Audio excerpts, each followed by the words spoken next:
So നമ്മുടെ പാഠമൊക്കെ കഴിഞ്ഞു. ഇനി ആക്ടിവിറ്റീസ് ആണ് നമ്മൾ ചെയ്യാൻ വേണ്ടിയിട്ട് പോകുന്നത് കേട്ടോ. അപ്പോൾ നിങ്ങൾക്ക് നോക്കിയാൽ മനസ്സിലാവും. ഇവിടെ ടോട്ടൽ 12 ആക്ടിവിറ്റികളുണ്ട്. അപ്പോൾ ഫസ്റ്റ് എന്ന് പറയുന്നത് choose some words from the unit and act them out. Okay, let your friends guess and find out the words. If your friends can guess the word, they will be the winners. If your friends fail to find out the word, you will be the winner. അതായത് നമ്മൾ ഒരു word ആ യൂണിറ്റിൽ നിന്നും തിരഞ്ഞെടുക്കുക. അത് നിങ്ങൾ അഭിനയിച്ച് ഫ്രണ്ട്സിനെ കാണിക്കുക. ഫ്രണ്ട് അത് പറഞ്ഞു കഴിഞ്ഞാൽ എന്താ, ഫ്രണ്ട് ജയിക്കും. ഫ്രണ്ട് അത് പറഞ്ഞില്ലെങ്കിൽ നിങ്ങൾ ജയിക്കും. സോ ഞാനിവിടെ ഒരു വേർഡ് കാണിച്ചു തരാം. ഓക്കെ, ഞാനിപ്പോൾ എടുത്തിട്ടുള്ളത് ഓക്കെ. അപ്പം ഞാനൊരു വാക്കാണ്, ഒരു വേർഡ് ആക്ട് ചെയ്ത് കാണിച്ചു തരാം. ഈ ഒരു വേർഡ് നിങ്ങളെ കൊണ്ട് ഗസ് ചെയ്യാൻ പറ്റുമെന്ന് എനിക്കറിയാം. കാരണം ഇത് കുറച്ച് ആക്ഷൻ പരമായിട്ടുള്ള വേർഡാണ്. ഞാൻ പഠിക്കുമ്പോൾ ഇങ്ങനെയൊന്നും അല്ല. ഓക്കെ, ഇപ്പം തന്നെ ഞാൻ അതിൻ്റെ ആൻസർ പറഞ്ഞു. നിങ്ങൾക്ക് ഇതിൻ്റെ ഇംഗ്ലീഷ് കണ്ടുപിടിച്ച് കമൻറ്റ് ചെയ്യാവുന്നതേ ഉള്ളൂ. ഓക്കെ, അപ്പോൾ നമുക്ക് എന്തായിരുന്നാലും ആക്ടിവിറ്റീസിലോട്ട് പോവാം. ഞാൻ അറിയാതെ പേടിയെന്ന് പറഞ്ഞു പോയി. ഓക്കെ, ഇനിയിപ്പോൾ നമുക്ക് ആക്ടിവിറ്റി 2 എന്ന് പറയുന്നത് മാച്ച് ദ ഫോളോയിങ് ആണ്. ഇവിടെ കുറച്ച് എമോജീസ് തന്നിട്ടുണ്ട്, നിങ്ങൾക്ക് നോക്കാൻ കഴിയും. കുറച്ച് എമോജീസ് ഇവിടെ തന്നിട്ടുണ്ട്. അത് ഈ ഒരു ഫീലിങ്സിന് ഒത്തിട്ടുള്ള എമോജീസാണ്. അത് നിങ്ങൾ മാച്ച് ചെയ്യാം. കുറച്ച് സെൻറ്റൻസ് തന്നിട്ടുണ്ട്, അതിൻ്റെ ഫീലിങ്ങുമായിട്ട് ബന്ധപ്പെട്ടിട്ടുള്ള എമോജീസ് കണ്ടെത്തുക എന്നുള്ളതാണ് കാര്യം. അപ്പോൾ നമുക്ക് നോക്കാം.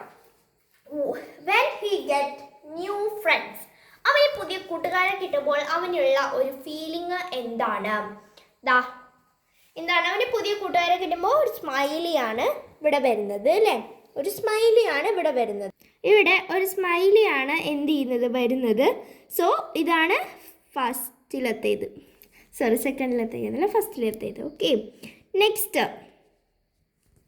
എന്താണ്? Fear of new students and teachers. പുതിയ ടീച്ചേഴ്സിനെയും സ്റ്റുഡൻസിനെയും പേടിയാവുമ്പോൾ അതെന്താണ്? ഇവിടെ നിങ്ങൾക്ക് നോക്കിയാൽ മനസ്സിലാവും, ഒരു സ്കേറിയുടെ എമോജി ഉണ്ട്. അതാണ് ഇവിടെ ഇട്ട്, കണ്ടോ? സോ ഓക്കെ, വലിയ വൃത്തിയൊന്നുമില്ല കേട്ടോ. നെക്സ്റ്റ് വന്നിട്ടുള്ളത് when mother compels him to go to school. അതായത് അവൻ്റെ അമ്മ അവനെ നിർബന്ധിക്കുന്നത്, സ്കൂളിൽ പോകാൻ വേണ്ടിയിട്ട് നിർബന്ധിക്കുന്നത് എന്താണ്? ഒരു സാഡ് എമോജിയാണ് അല്ലേ? നമുക്ക് വിഷമമാവൂലേ അമ്മ സ്കൂളിൽ പോകാൻ പറയുമ്പോൾ? എനിക്ക് വിഷമമാവാറുണ്ട്. When he gets his mother's kiss. When he gets mother's kiss, അതാണ് ഇതാണ്ട് ഈ ഒരു ലവ് ഇട്ട ഒരു എമോജി, കണ്ടോ? അപ്പോൾ നമുക്ക് കുറച്ച് അധികം തന്നെ കടുപ്പിച്ചൊക്കെ അങ്ങ് വരയ്ക്കാം.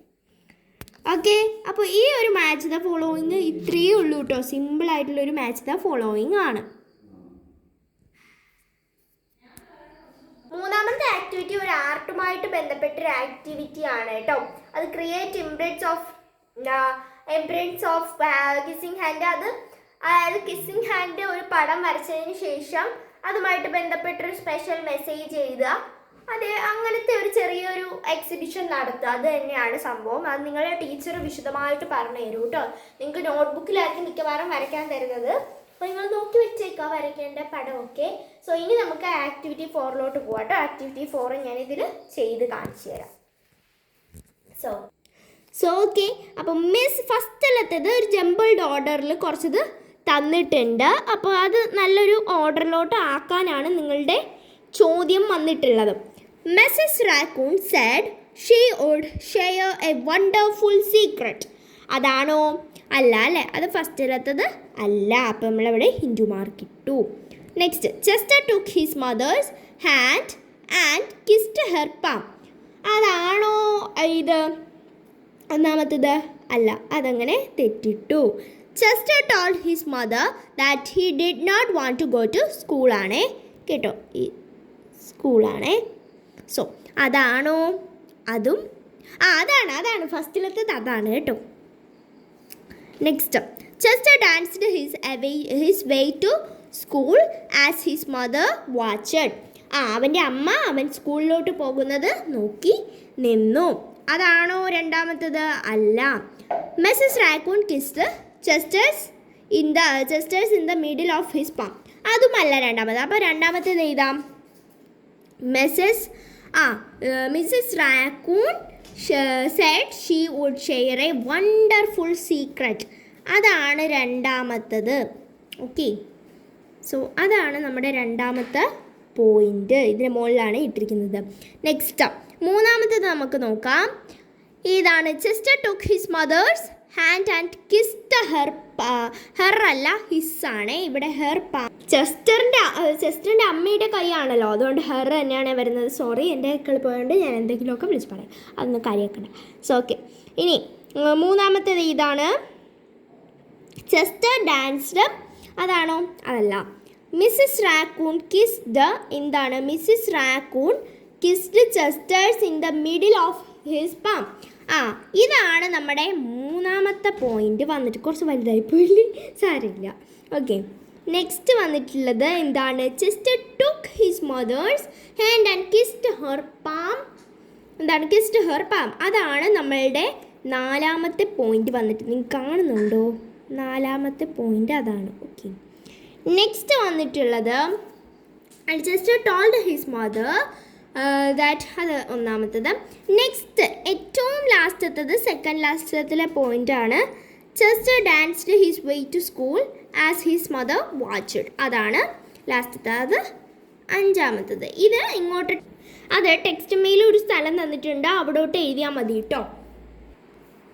സോ ഇനി നമ്മുടെ നെക്സ്റ്റ് ആക്ടിവിറ്റി ആണ്. അതൊക്കെ ചെറിയ കോൺവെർസേഷൻ ആണ്, വേറെ ഒന്നുമല്ല. ചെസ്റ്റർ സ്കൂളിൽ പോകുന്നില്ല എന്ന് പറഞ്ഞപ്പോൾ ചെസ്റ്ററും അമ്മയും തമ്മിലുള്ള ഒരു ചെറിയ സംഭാഷണം. അത് നമുക്ക് നോക്കാം. സിയും എമ്മും മാത്രമേ ഞാൻ ഇട്ടിട്ടുള്ളൂ കേട്ടോ. ചെസ്റ്ററിന് സിയും മദറിനും എന്താണ് എമ്മും മാത്രമേ ഇട്ടിട്ടുള്ളൂ. So I don't want to go to school. അതാണ് ചെസ്റ്ററിൻ്റെ ഫസ്റ്റ് ഡയലോഗ്. അമ്മ, എനിക്ക് സ്കൂളിൽ പോവണ്ട. അപ്പോൾ അമ്മ പറയും, വൈ? എന്ത് പറ്റി നിനക്ക് എന്ന് പറയും. അപ്പോൾ ചെസ്റ്റർ പറയും, I want to stay with you. എനിക്ക് നിങ്ങളുടെ കൂടെ, അമ്മയുടെ കൂടെ നിൽക്കണം എന്ന് പറയും. അപ്പോൾ മദർ പറയും, don't you want new friends? നിനക്ക് പുതിയ ഫ്രണ്ട്സ് വേണ്ടേ? Toys and all other things. പുതിയ ടോയ്സ്, കളിപ്പാട്ടങ്ങളും വേറെ സാധനങ്ങളും ഒന്നും നിനക്ക് വേണ്ട. അപ്പോൾ സിസ്റ്റർ പറയും, നോ മാ, എനിക്കതൊന്നും വേണ്ട. I want to be here and play with my toys. എനിക്ക് ഇവിടെ നിന്നിട്ട് എൻ്റെ ടോയ്സ് വെച്ചിട്ട് കളിച്ചാൽ മതി, എനിക്കിതൊന്നും വേണ്ട എന്ന് പറയാണ്. അപ്പോൾ മദർ പറയും, if you go to school, I will give you a surprise gift. എന്താണ്? നിനക്ക് നീ ഇപ്പോൾ സ്കൂളിൽ പോവുകയാണെന്നുണ്ടെങ്കിൽ നിനക്ക് ഞാനൊരു സർപ്രൈസ് ഗിഫ്റ്റ് തരാമെന്ന് പറയാണ്. അപ്പോൾ എന്താണ്? സിസ്റ്റർ പറയും, surprise gift? What is it? എന്താണ് സർപ്രൈസ് ഗിഫ്റ്റോ? അതെന്താ? എന്ത് സർപ്രൈസ് ഗിഫ്റ്റാന്ന് ചോദിക്കുകയാണ്. അപ്പോൾ മദർ പറയും, open your hand, I will give you A kiss in your hand. എന്താണ്? നിന്റെ കൈ തുറക്കൂ, ഞാൻ അതിലൊരു ഉമ്മ നൽകാം നിനക്ക് എന്ന് പറയുകയാണ്. സിസ്റ്റർ പറയും, thank you mama, you are very sweet. Thank you mama, അമ്മ ഭയങ്കര സ്വീറ്റാണ്. സ്വീറ്റ് എന്ന് വെച്ചാൽ മധുരമുള്ളതാണ്. മധുരമുള്ളതെന്ന് ഞാൻ പറയുന്നത് അമ്മയുടെ മനസ്സ് വളരെ മധുരമുള്ളതും ലാളിത്യമുള്ളതും. ഇത് തനി മലയാളം. നമ്മൾ പറയുമ്പോൾ സ്നേഹമുള്ളത് എന്ന് പറയാം. ഓക്കെ, നെക്സ്റ്റ് ബാക്കി ഇങ്ങോട്ടാണ്. അത് മാർക്കർ താഴെ വീണതാണ് കേട്ടോ. നെക്സ്റ്റ് മദർ പറയാണ്, now did you go to school? സ്കൂളിൻ്റെ ഇവിടെ ഉണ്ട്, സ്കൂൾ ഇവിടെ ഉണ്ട്. So okay, did you go to school? ഇനിയിപ്പോൾ നീ സ്കൂളിൽ പോവുമോ? അപ്പോൾ സിസ്റ്റർ പറയും, of course I will go to. ഇവിടെ എല്ലാം ഉണ്ട് കേട്ടോ, ഇവിടെ എല്ലാം ഉണ്ട്. Now did you? Of course I will go to school. എന്തായിരുന്നാലും ശരി, ഞാൻ പോവാം എന്ന് പറയുവാണ്. പിന്നെ മാർക്കർ വന്ന് താഴെ വീണു. സോ ഓക്കെ, അപ്പം ഇന്നത്തെ ഈ ഒരു വീഡിയോ ഇത്രയുള്ളൂ. ബാക്കി ആക്ടിവിറ്റികളൊക്കെ നമ്മൾ വഴിയേ ചെയ്യുന്നതായിരിക്കും. അപ്പോൾ ഇന്നത്തെ വീഡിയോ ഇത്രയുള്ളൂ. എല്ലാവർക്കും ഇഷ്ടപ്പെട്ടു. ഇഷ്ടമാണ് സബ്സ്ക്രൈബ് ചെയ്യുക, ലൈക്ക് ചെയ്യുക, ഷെയർ ചെയ്യുക, സപ്പോർട്ട് ചെയ്യുക. അപ്പോൾ ഇത്രയുള്ളൂ. ബൈ.